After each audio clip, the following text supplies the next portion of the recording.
Psicologia dos Justos, Portão da Alegria. Vamos aprender qual é a alegria do lado da santidade e do lado da impureza. Qual a dose da risada, da gargalhada, da alegria? Em qual local devemos utilizar? E até que ponto devemos fazer a Stadlut, que é o nosso esforço? E aonde a fé começa? Porque ou eu devo me esforçar, ou eu devo ter fé que vai acontecer naturalmente, né? A Hashem vai mandar.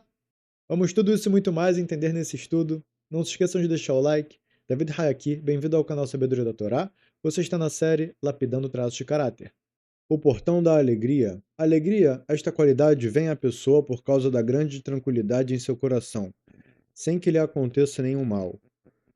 Tranquilidade no coração, vão ter preocupações e você vai trabalhar a tranquilidade.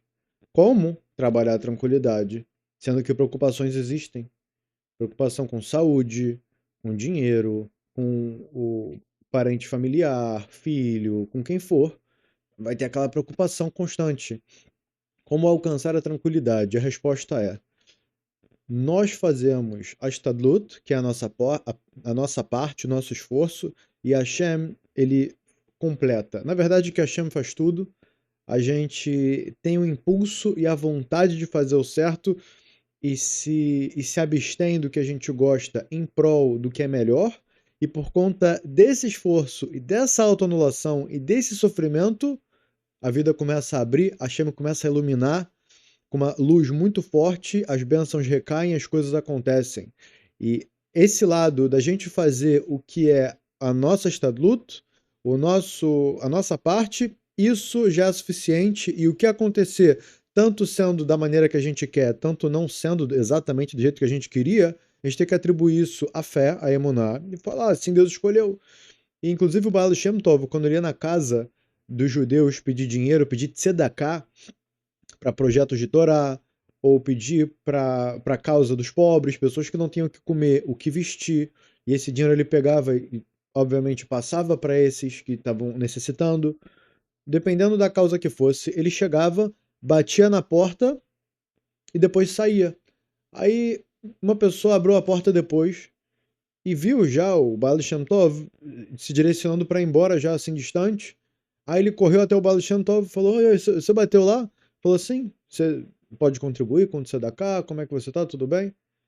No geral, quando vinha o Rav pedir tzedakah, recebiam ele em casa, davam para ele ali um cafezinho, um biscoitinho, um bolinho, conversavam com o Rav, pediam conselhos, o Rav ali dava as palavras de bom conselho, palavras de Torá, e dava esse suporte para a família. E aí pegava essa tzedakah, essa caridade, e ia, né, para o que precisava contribuir. E perguntou pro Rav, falou: "Rav, por que que o senhor bateu uma vez só e fraco? A gente quase que não escutou. E, e se o senhor bateu uma vez só, também fica difícil da gente ouvir." O que que o Baal Shem Tov respondeu? "Essa é a minha Stadlut, essa é a minha parte que eu faço, bater. Eu bato uma vez só. Esse é meu esforço. Se atender, se não atender, se responder, isso já não depende de mim, Hashem vai completar o ato." Então é um nível de emuná, e tem várias e várias histórias e exemplos dos nossos gigantes, qual era o nível deles de Stadlut, e eles conseguiam, em absoluto, ter essa confiança, essa fé plena de que o que for a vontade de Hashem, esse vai ser o jeito certo, e tá tudo bem. Se eu conseguir o dinheiro, se não conseguir. Se for como eu quero, se não for, o que Hashem faz é o melhor. Que Hashem asai, o teretov lo timtzah, que assim Deus, e se assim Deus faz, esse é o melhor, e algo melhor do que isso você não vai encontrar. E isso é o que vai nos trazer tranquilidade de coração. E essa tranquilidade, de novo, a alegria. Esta qualidade vem à pessoa por causa da grande tranquilidade em seu coração. Ou seja, a alegria só vai vir através da tranquilidade. E a tranquilidade só vai vir através de a anulação das preocupações. E a anulação das preocupações vai vir através que você entende que tudo é para o bem, que Hashem não faz nada que é para o mal. E é claro, você tem que estar fazendo a sua parte. Não adianta chorar que não tem dinheiro se você não sai para trabalhar. A própria Torá te obriga a fazer a sua Stadlut, te obriga a que você faça a sua parte. Ah, as coisas não estão funcionando, eu estou trabalhando, mas não está funcionando. Você está rezando?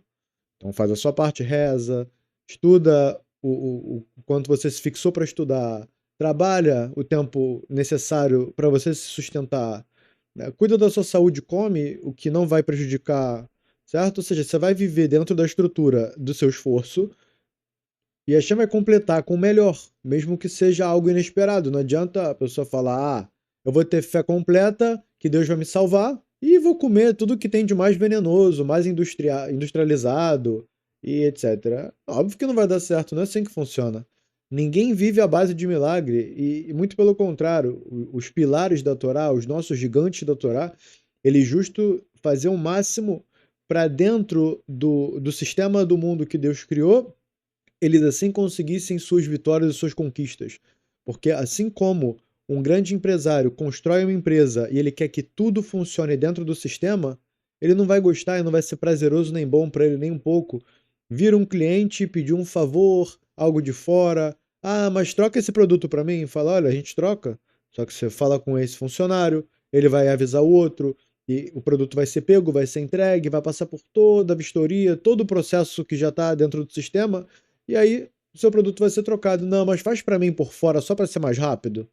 Só para aí vai ter todo aquele incômodo pro dono da empresa, ele acaba aceitando, etc. Aqui mais ou menos é essa alusão. É ruim fazer de um modo milagroso que a natureza vai ser quebrada. É você conseguir pelo meio da natureza. Não é à toa que o rei Davi ele é tão enaltecido por travar suas guerras e ir na frente.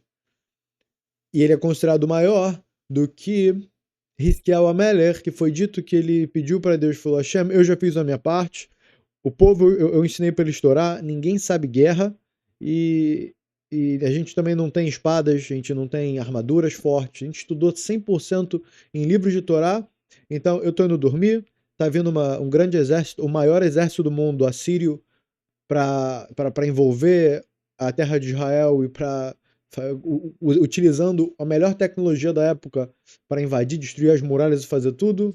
Eu, Hizkiel Ameler, vou dormir. E Deus, eu te peço para que ganhe a guerra pela gente. E Hizkiel foi dormir. E quando ele acordou no dia seguinte, todo o exército inimigo tinha sido dizimado por completo sem ninguém ter feito nada. E aqui David Ameller, ele que saiu no fronte de batalha, ele é considerado maior do que Hizkiel Ameller. Por quê? Porque ele, através da lei da natureza, ele confiou em Deus, e ele não só sabia que Deus ia entregar o inimigo para ele, mas ele também confiava em Hashem, colocando a sua própria vida em risco indo na frente. E então a gente vê aqui que, através do nível da natureza, os próprios nossos sábios trazem que esse é o maior nível, o nível que a pessoa faz a estadlut da maneira certa dentro do sistema da natureza.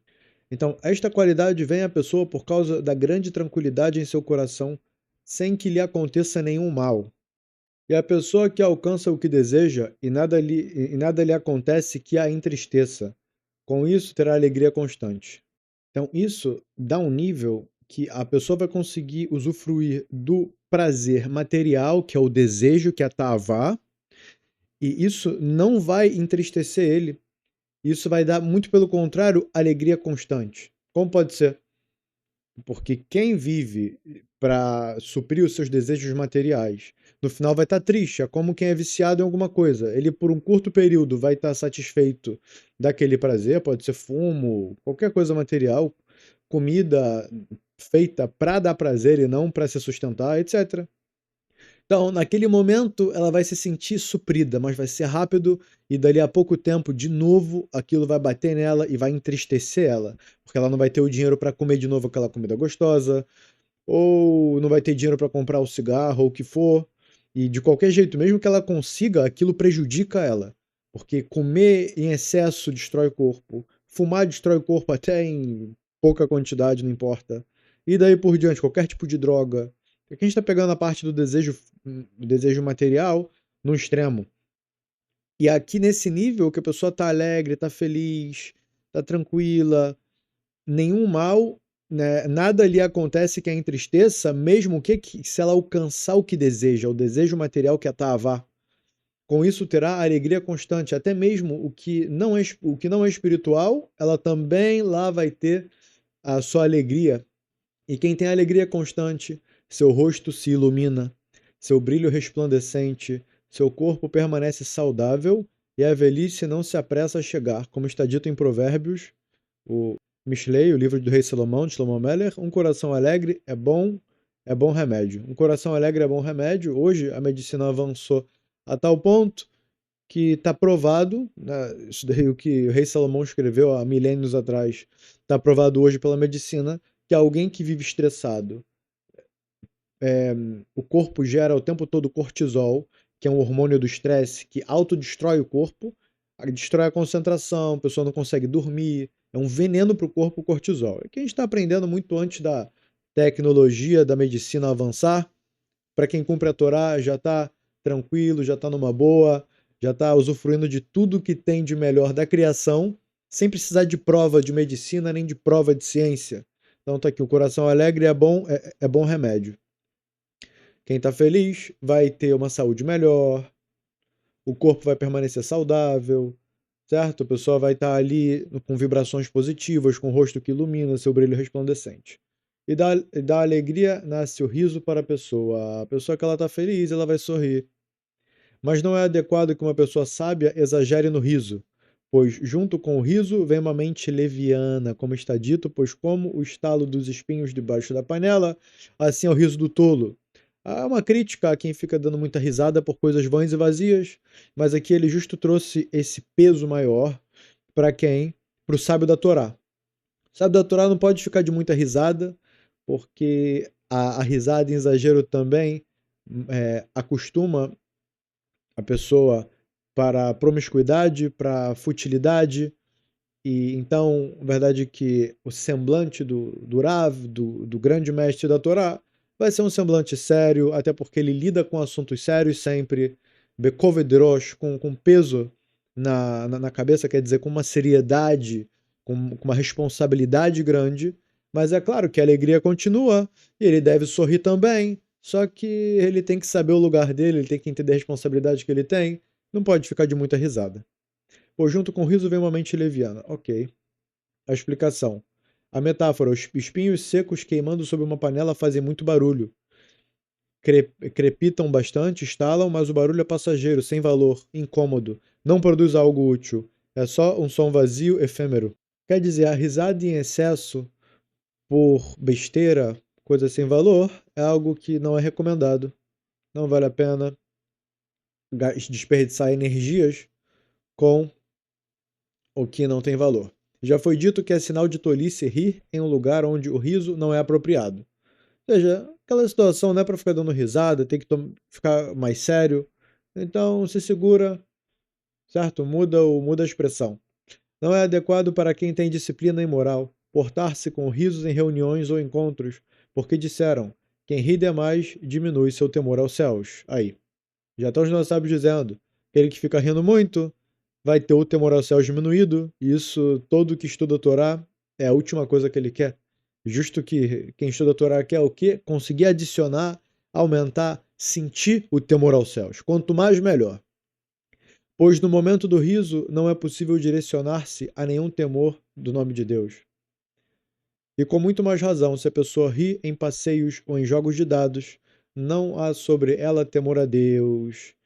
Então fica óbvio que tudo aqui tem a sua medida certa. Aqui, o Orchot Tzadikim, Psicologia do Justo, está passando a medida certa. Não é que não vai ter passeio, não é que não vai ter jogo, não é que a vida agora é seriedade pura. Não, mas a vida também não é só passeio, não é só risada, não é só joguinho. Ah, jogar baralho, jogo de dados, jogo de tabuleiro ali com pessoas da família, sabe, para sabe, ter uma boa harmonia e dar uma risada juntos. Isso é algo que deve acontecer.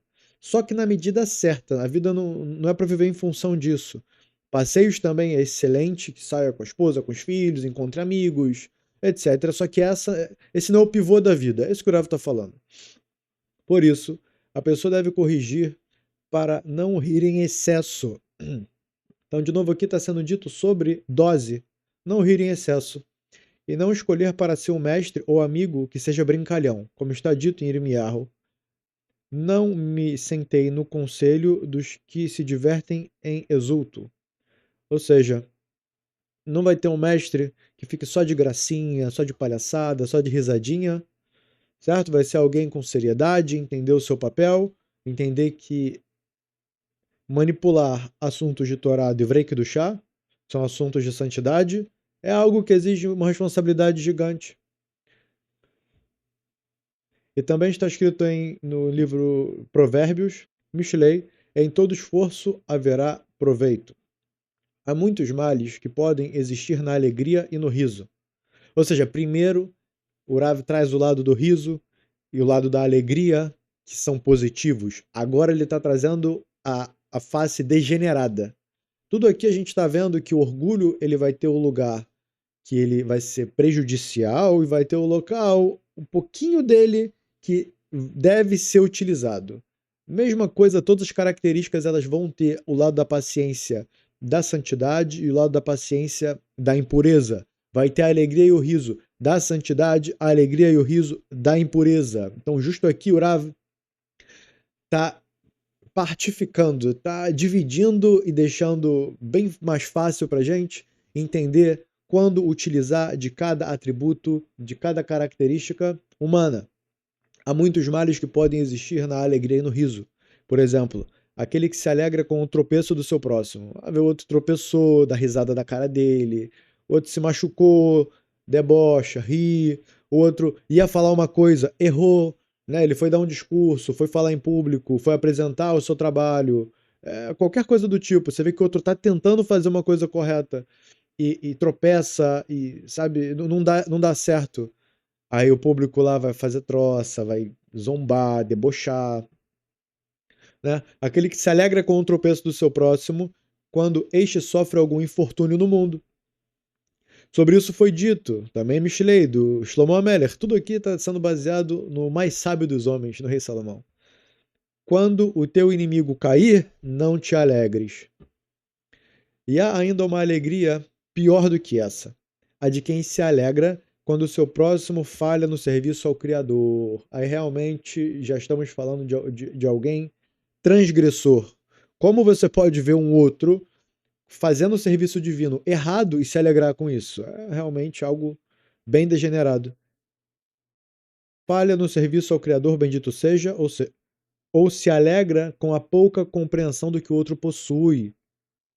Vê que o outro vai falar palavras de Torá, às vezes explicar um conceito da Torá, sabe? Ele tenta se expressar com pouco que ele sabe, mas ele tá do lado do bem, ele quer falar algo positivo do lado correto, só que coitado, ele ainda tá começando, ele falou algo limitado, ou ele falou algo que tá faltando, ou mesmo algo errado, que ele entendeu errado, acontece, e vem o outro e debocha, fala, tá vendo como é que você faz tudo errado?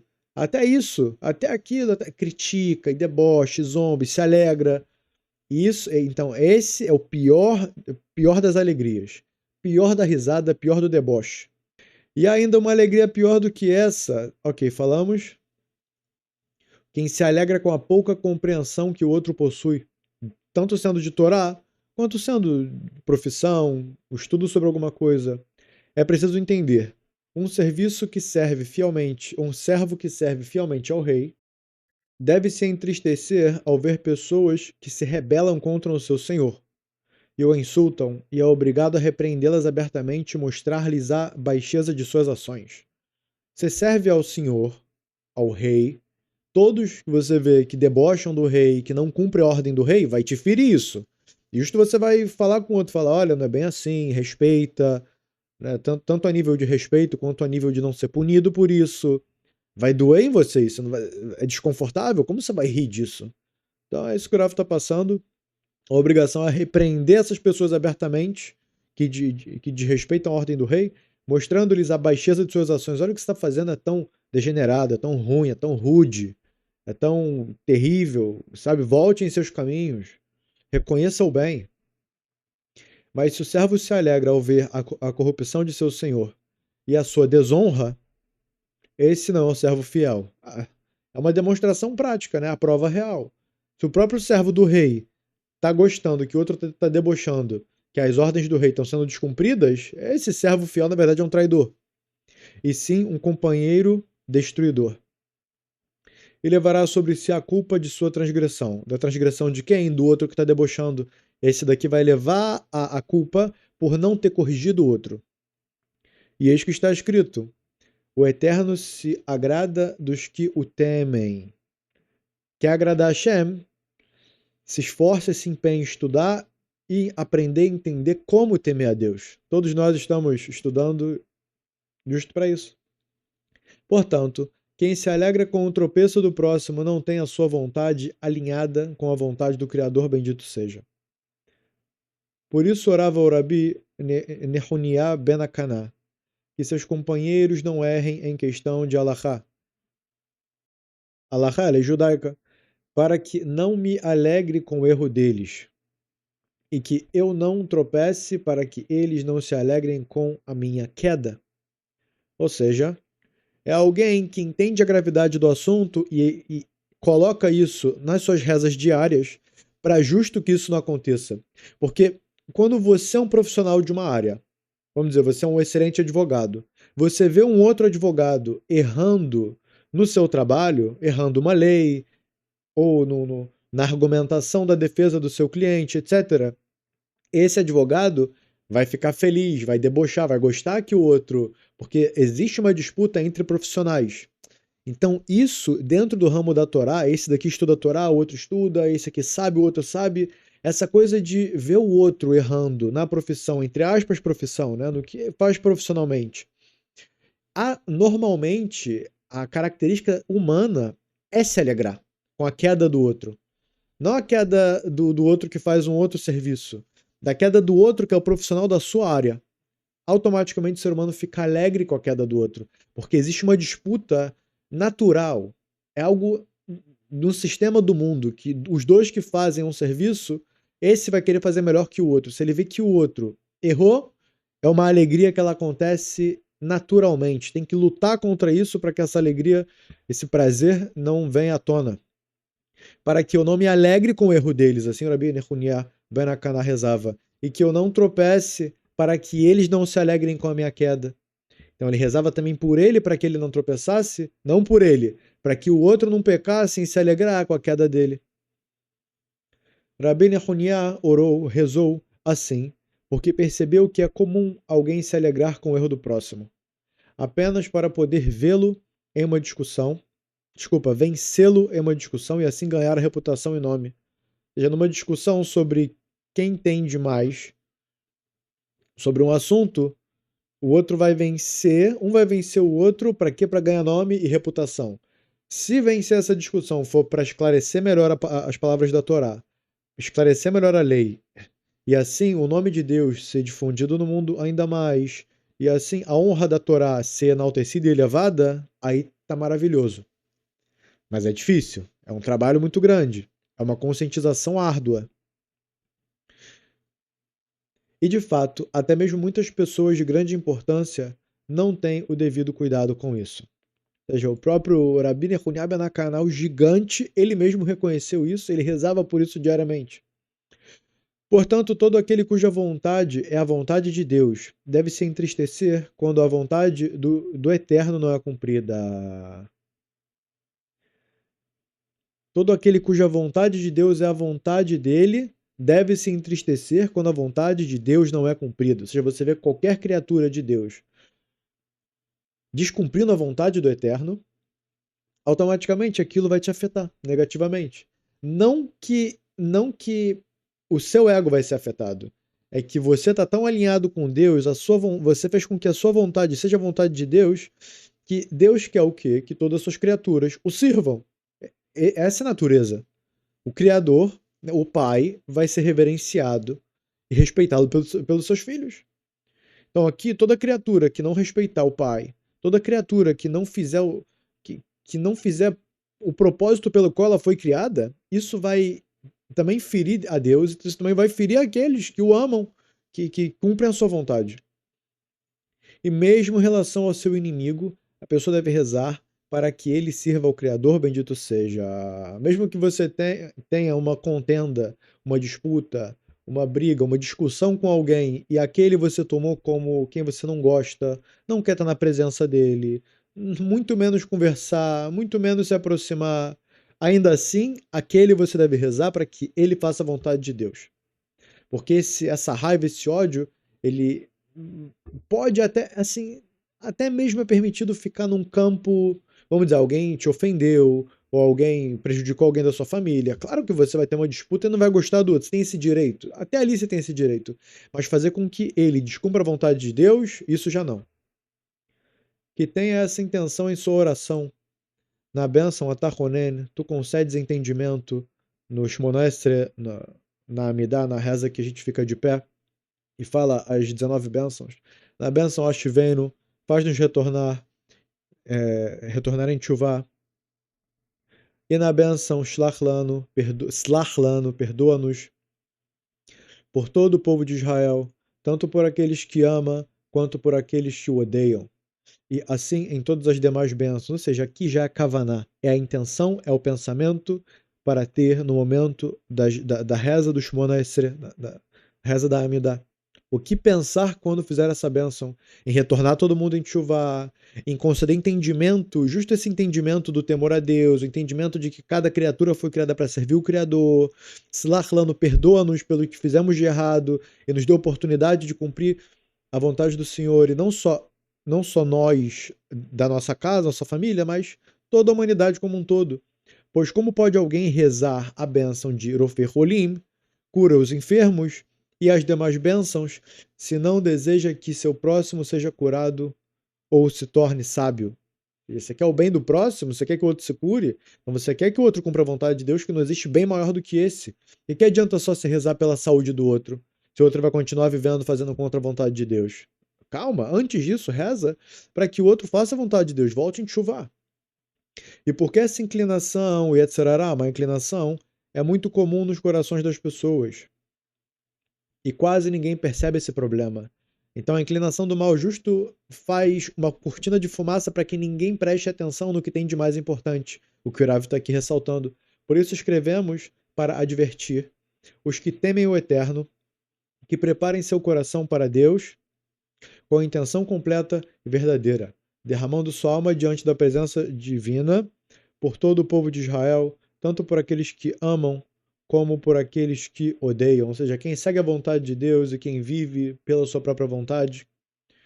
E esse é o trabalho de cada um de nós, rezar pelo nosso povo, rezar pela nossa família, pelos nossos amigos, para que todos no final cumpram a vontade de Hashem, mesmo se a gente puder dar um bom conselho para o outro, certo? Se você é um judeu que não usa kippah, anda como um não judeu e todo mundo entende ali que você é uma pessoa comum, você se apresenta, eu sou judeu, certo? Assim como você assistiu essa aula, você dá um bom conselho também para o outro. Falar, de acordo com o conselho dos sábios da Torá, é assim que se faz, certo? E obviamente, botar kippah na cabeça, realmente ali, mostrar quem você é, de onde você veio, que você é filho de Abraão, Isaac e Jacó, Abraão, Isaac e Jacob, certo? E fazer com que o nome de Deus seja cada vez mais honrado no mundo. E você não judeu que estuda, apresente-se como um Ben Noach, diga, eu sigo a Torá de Moisés, as 7 leis universais dadas para Noach, a gente até hoje cumpre, porque essa é a vontade de Deus. E se o outro precisar de um conselho, precisar de uma ajuda, você poder aconselhar, você poder explicar, e automaticamente aquele vai entender que tudo isso é a sabedoria da Torá, o conhecimento da Torá. Então, para vocês que gostam desse tipo de conteúdo, deixem um like, compartilhem para que outras pessoas também tenham esse grande prazer de estudar a vontade de Hashem. Você que quer cada vez mais conteúdo, que a gente consiga produzir mais PDFs, clique aqui embaixo em Seja Membro, apoie o nosso projeto.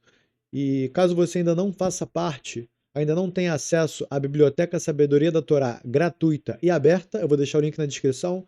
Lá temos PDFs sobre Shalom Bait, Paz no Lar, que é sucesso na relação matrimonial. São 2 livros, um para homens e outro para mulheres, escrito pelo Rav Aaron Ovad, e ele se baseou tanto nos sábios contemporâneos quanto nos grandes sábios da Torá, na própria Guemará. Ele traz muitos e muitos livros, ele não dá um ponto sem nó. Cada frase, cada explicação, cada entendimento, ele vai lá e coloca uma fonte onde ele aprendeu, o que ele aprendeu.